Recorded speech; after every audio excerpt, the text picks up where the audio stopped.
Thank you very much.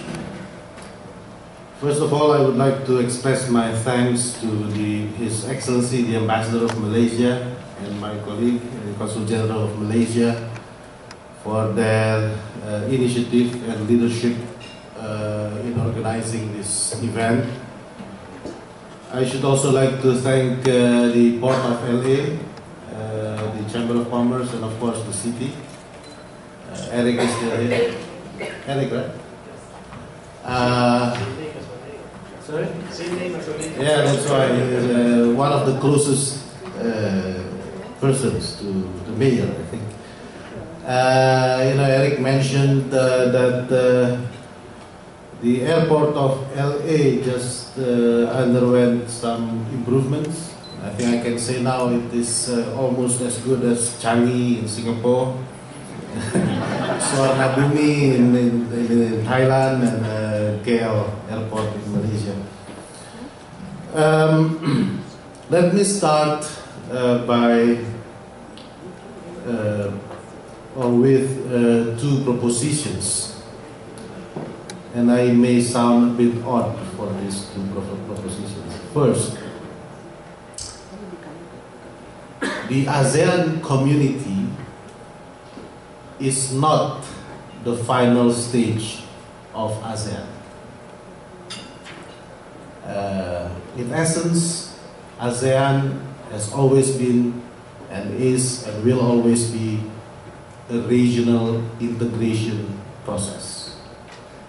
Right now, we have a very clear target, very clear objective, that is to have the ASEAN community in the near future. By December this year, the ASEAN Economic Community will be in place.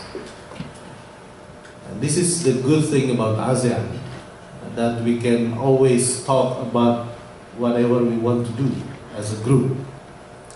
And so far so good. I think I can say ASEAN is one of the most successful regional integration processes in the world. So there was a question before about whether ASEAN will become another European Union. We don't know yet. Frankly speaking, we don't know. We will keep on talking about where we will go, and I think the basic measure of what we want to do is interest, our respective national interest and the interest of us as a group. That's the only thing that we think about. And as in any other regional integration process in the world, this is not a linear process. You cannot say that from custom union and then to community and then sometimes for more than 10 years nothing happened as far as institutionalism is concerned in ASEAN, but suddenly in 1 or 2 years we jumped into something incredible. And as I said, it is always by consultation and consensus among all member states of ASEAN. And we are proud about that. Is that right, Mr. Ambassador? He has been, the ambassador has been, before the governor of the Central Bank of Malaysia, he played a very important role in terms of finance in Malaysia and ASEAN, so he knows everything about the integration process. So that's my first proposition. So don't hold your breath, because we are always, ASEAN is always very dynamic and we will keep changing. But you can always talk to us. My second proposition, actually I borrow from my senior from the Philippines by the name of Mr. Rodolfo Severino Jr. He was the Secretary General of ASEAN. He said one of the factors for the success of ASEAN is the fact that Indonesia, the biggest country in the region, doesn't throw its weight around.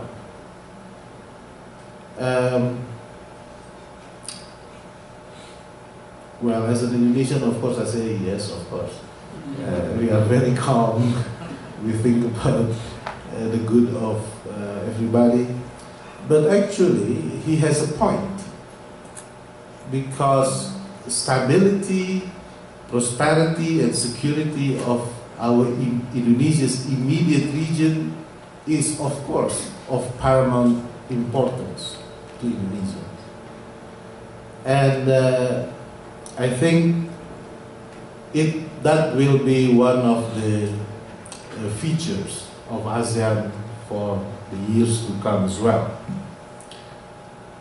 But I want to add one small reference to that proposition. That is, Indonesia that is strong and doesn't throw its weight around, that will ensure the success of ASEAN as a group.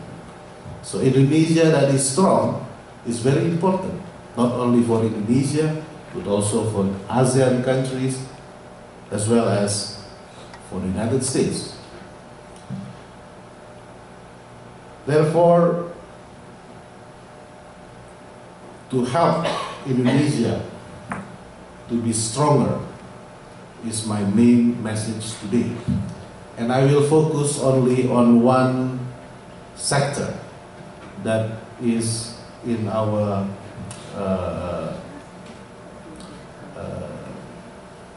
priority list in the next 5 years. That is the infrastructure project.